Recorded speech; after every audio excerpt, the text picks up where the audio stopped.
Bless you, everyone. I'm Kingdom Influencer, Overseer Derriet J. Reed. Listen, I thank you for tuning in. Today is my birthday, 9/27. And I wanted to come and I wanted to share, sit down with you on my season, my story, and the new chapters to come. I wanted to come and be transparent. I wanted to talk about this season of my life, 2022, leading up to now in the new chapter that God is opening up. I wanted to be honest. I wanted to be transparent. I wanted to talk from my perspective. I wanted to talk from what I've seen myself and the lessons that I have learned. Each year, my birthday, I try to do something different, to celebrate each milestone that the Lord has allowed me to see. And this chapter has been so difficult, this past chapter. And there have been a lot of lessons, a lot of things that was pulled out of me that I didn't know was in me. For the very first time, I will be celebrating my birthday without my mother being present in the earth. I lost my father 2001 of June 15th. And this year, I lost my mom April the 7th of 2022. So the new norm has been challenging. And I think it's crucial for myself. And I pray that it can be a blessing to others. As I sit down and I share and I talk about some of the experiences of 2022, some of the victories, some of the losses, the lessons, the blessings, and the new chapters to come. I believe God is not done yet. I believe everything that I went through in this season was necessary for the new season that God is preparing me for. And so I pray that you are blessed by what I'm sharing with you. I pray that it strengthens you, it encourages you. I pray that it touches you. I pray that you hear my heart. This was a challenge because I talk about some things that I haven't talked about. I share some things that will make me cry, will make me shed tears, because some of these things I'm still eternally dealing with. But here it is, nevertheless, God is still pruning and grooming and molding and shaping me for the new seasons to come. Let's get into it. God bless.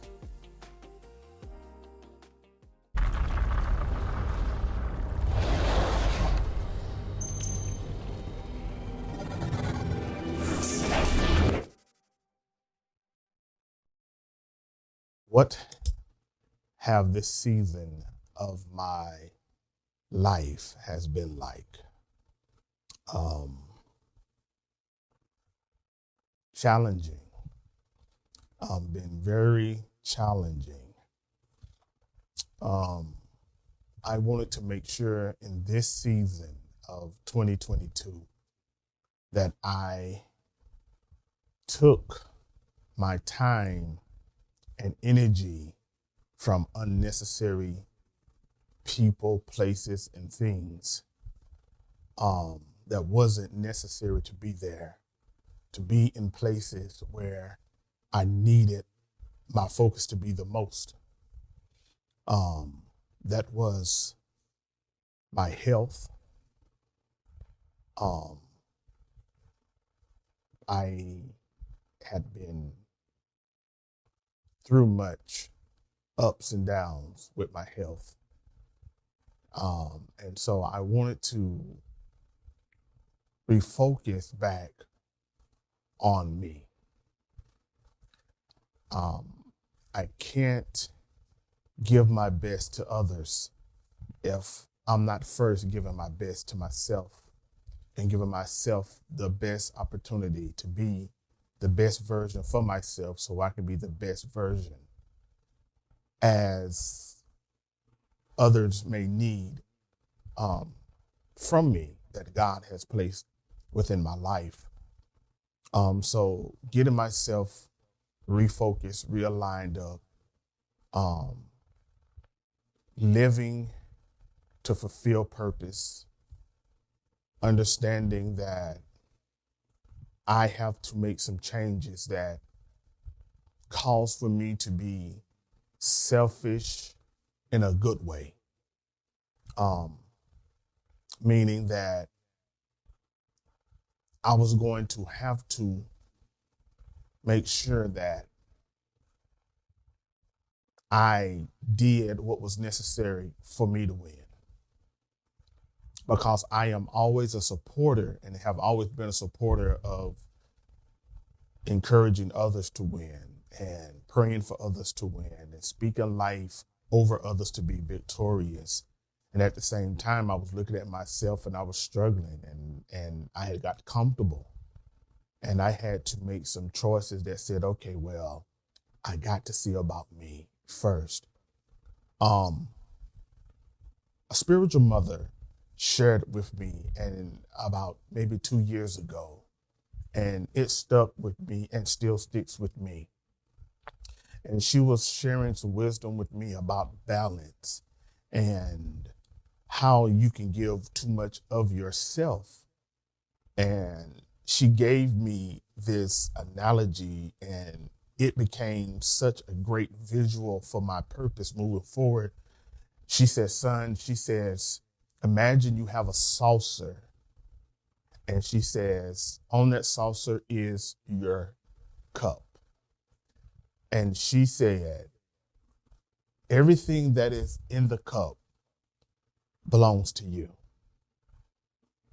She says, the saucer is designed to catch the overflow that comes out of the cup and it falls to the saucer.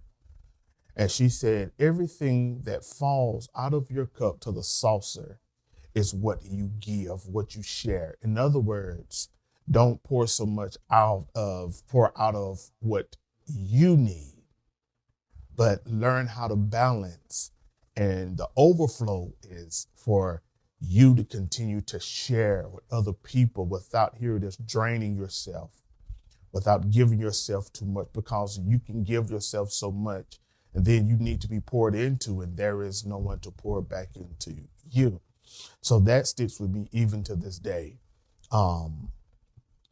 Another challenge that I definitely had was being one of the main caretakers for my mom.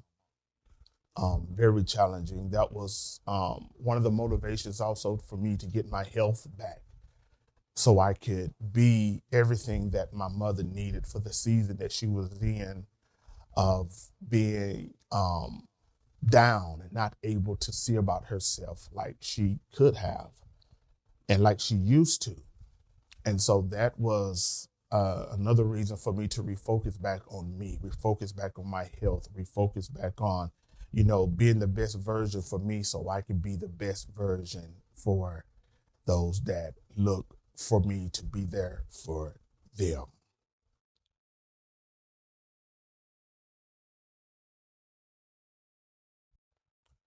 What have I learned about myself in this season that I didn't know before? Um, Man, that's a good question. I learned so many different things about myself. I learned a new level of patience. Um, I learned to appreciate and value time more, that I didn't do in the past. Um, I learned that everybody can speak about actions, but their movement for me in this season showed me that I need to be more watchful, more observant than before. And I say that is because I got let down a lot in this season from people that I thought was on the same page as me, because we had grew up together, same teaching. Um,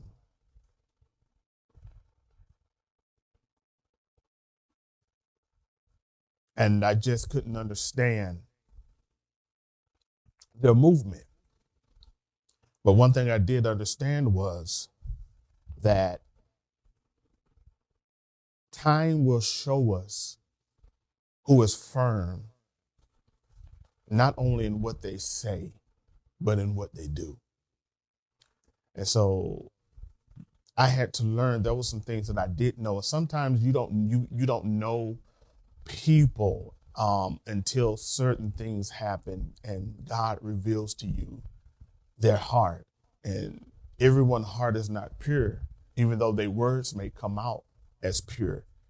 But their heart. And it just reminded me when Jesus was saying to the Pharisees and the scribes, paraphrasing, y'all speak very well. Y'all sound very knowledgeable. Y'all sound very dependable when it comes to the things of God. But then God says, your heart is far from me. You can talk of me. You can talk of the things. You can talk about everything religiously. But he said, but your heart. And I found out in this season that a lot of people's heart was so far from their words, which made me want to stand up even the more to be what I know and knew God was calling me to be in this season. This is why I challenge myself for my health wise. I challenge myself to be, everything that I knew my mom was needing in this season. I knew that this was the season that God was saying, I'm calling you to step up like never before. And sometimes you think, you being the youngest out of, your siblings, that you will be the last one that God will place such a mantle, such a strong mantle on for leadership. And I really didn't see myself in that position because I was the youngest, and I just thought, that things would fall, differently. But I found out, that you can have strength in your words, but that is a false strength that doesn't measure up to real strength if your action doesn't measure up to what you have said. So I learned that to depend on God even the more, to be support, to be strength. I learned who I could really depend on, who I really could trust. I learned who I couldn't depend on and who I couldn't trust. And so that has taught me really how to mature even the more in my life in this season that I'm in now.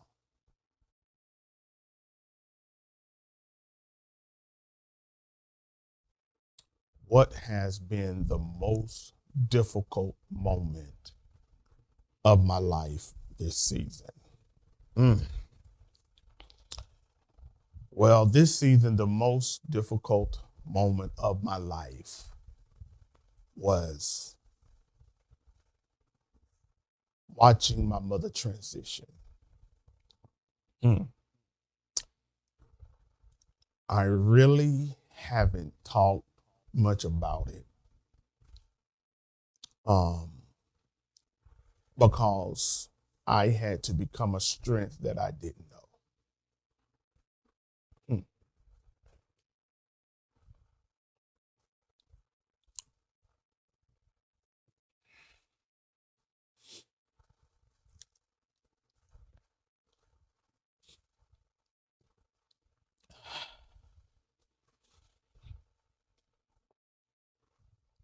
I had to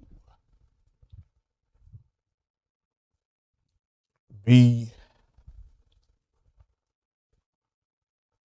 strength that I never knew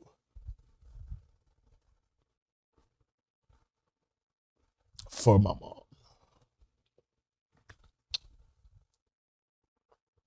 I had to be encouragement that I didn't know one day I would need to be for her.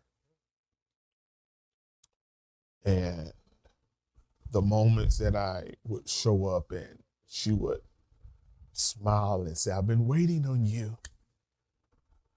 And, her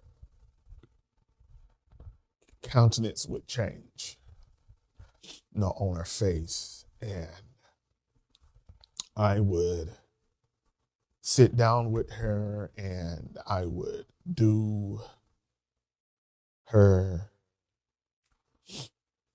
a 7-day lunch menu, write down what she wanted, what she didn't want, pray with her, talk with her, cut her nails. Now, I didn't even do nails for the simple fact, especially nail polish, because I have chronic asthma.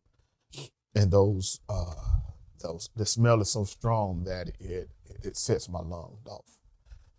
And I showed up one day and she said, I've been waiting to get my nails done and nobody has come. And, so I said, come on, let's get your nails cut and let's get them painted. And, and we had so many conversations. She knew who was there. She knew who was support. She knew, that this was going to be a challenge. And I think for the first time ever in her life, even though she had faith, Mom had been through a whole lot in her life, a lot of rejection, a lot of hurt, a lot of pain. And growing up, knowing some of the obstacles and knowing and always seeing her, try to fight. And I think for the first time, before she really started transitioning, I started noticing the deep sides. Those. And I knew then that this fight, this season, was going to be one like no other. And I knew she needed encouragement. I would leave all their anointing all in her room. So whenever I come, I would come and pray for her and lay hands on her, as well as my other sibling would come and pray with Mom and sing, and encourage her.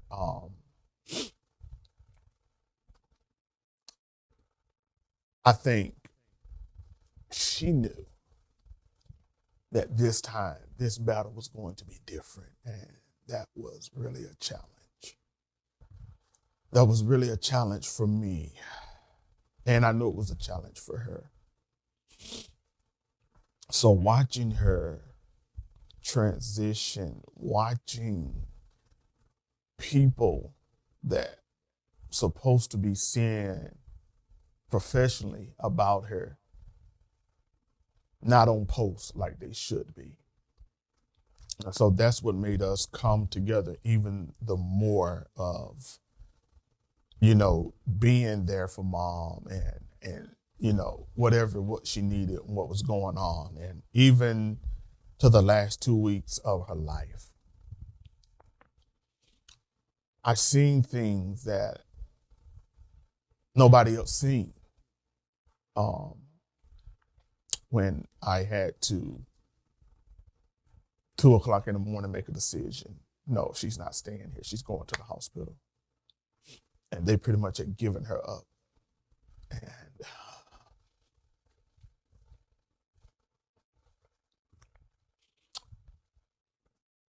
I was praying for confirmation.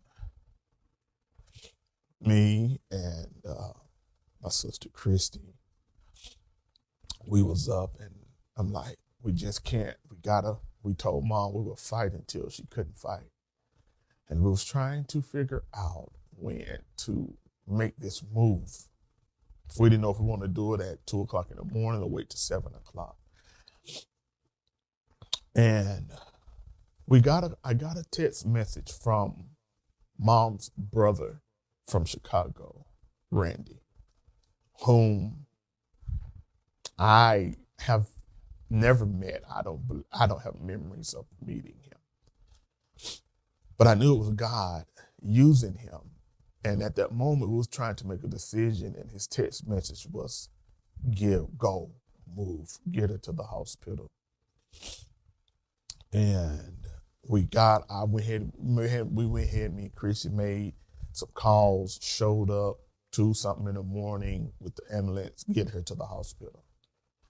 We just wasn't going to just go with what we was told. And so therefore we got her to the hospital, and, I'm thinking, Christy's the oldest, so I'm gonna let Christy go to the back. And Christy was like, no, you go to the back. And so I said, okay, here I go again. Let's go. And I didn't mind. And I know Christy didn't mind, but Christy stays out of town. Then Christy knew that I knew a little more of what was going on, and she was going to be support, in the ER waiting room while I went back with mom. And the things that I saw when her blood sugar was 17, I believe, 16. And they couldn't find a vein, but her heartbeat was so strong. And the nurse looked at me and she says, I don't know why she's still here. And I knew then, that regardless of what, mama had a strong heart. And she was going to fight until she couldn't, even if she couldn't move her limbs. And so I watched like 8 people trying to work on her. And I really hadn't even talked about this except for with my, maybe 1 or 2 of my siblings. And while I'm outside the room looking through the glass, they all just walk away and just said, we can't get a vein. But her heart rate was not giving up, was not dropping. Even though her oxygen was a little low and they couldn't get any IV, she was severely dehydrated, where hospice wouldn't give her anything, and they had the reasons that they was giving us. I'm not going to get into all of that. But she was severely dehydrated, and kidneys were starting to fail, and they pretty much said, in a couple of days she'll be transitioning, so we're not going to give her anything, any kind of fluids. It's just going to go into her lungs, and so at the hospital, they walk away and just leave her there on the bed. And I have to walk over there, and they don't even have her covered up good. And mom is very cold-natured and a little anemic. And I touch her, she's just so cold. And, and I'm like, y'all, she got to have some cover, got to warm her up. And I'm just in the room by myself, and I just began to call on God. And I call on God, and I'm just like, God, I need your help. I don't have anyone in here with me.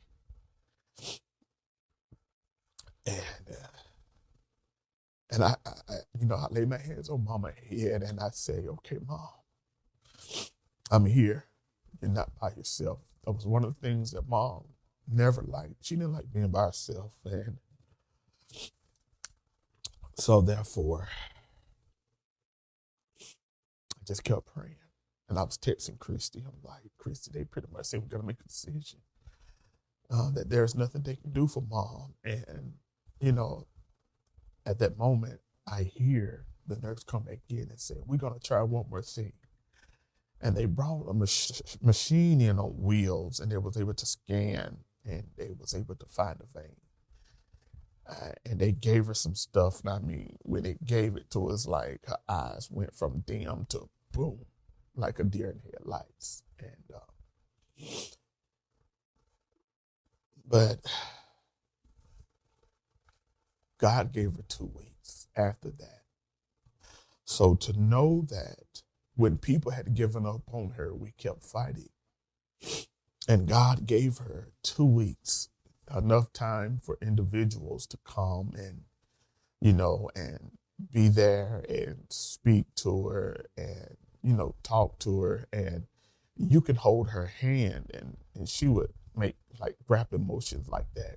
So she knew that someone was there,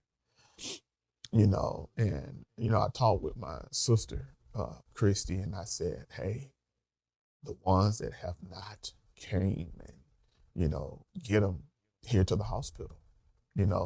Some thought that this was something similar to what, mom had been through before. And I had already knew God had already told me that it wasn't, and I was trying to relay that message like this is not the same. I it's different and what I feel is different, and so I got with my sister, Christy, and I'm just like, do whatever you need to do to get family members to the hospital. I'm like, some things got to be broken, some generational curses stuff got to be broken before any kind of transition happen, and I was happy to be able to know that it happened. Everyone was able to get, to the hospital that desired to come to the hospital and, to spend that time and that moment with mom. And, so without going any further, that was the most and has been the most challenging moment of my life thus far. Over 21 years ago, we buried my father, and that was one of the most. But I never thought that in this season of my life, I wouldn't have neither parent. They have always been fighters. And so I just knew that, long life was upon them. But, God knows what he's doing. And so this is why, I wanted to fight for my life. And mama knew it. I had told her, and she had seen me losing weight, and she could tell, and that's when I came up with living on purpose to fulfill purpose, that I refuse to die and not fulfill the things that God has called my life for. And so I am pushing forward each day to be that light that God has called for in Matthew 5:16. So therefore, let your light shine before men, that they may see your good work and glorify your Father, which is in heaven. And the next one God gave me was Matthew 6:33. Seek ye first the kingdom of God. Those scriptures hit me so hard like never before. And this is why, I am doing all that I possibly can to encourage people to make lifestyle changes. Mom had been through a lot in her life and in her body and had suffered a lot. But I wanted to encourage people to grab hold of their purpose, live on purpose, don't get comfortable, being last, being behind, or being a cheerleader, watching everybody else win and not fulfill your own purpose and not fulfill your own goals. So that has in return pushed me to be not only just a licensed minister for over 22 years, but also now a certified life coach, to be able to, a life purpose coach, to be able to help people see that time is not on our side and your purpose is now. Your purpose is now. Yeah.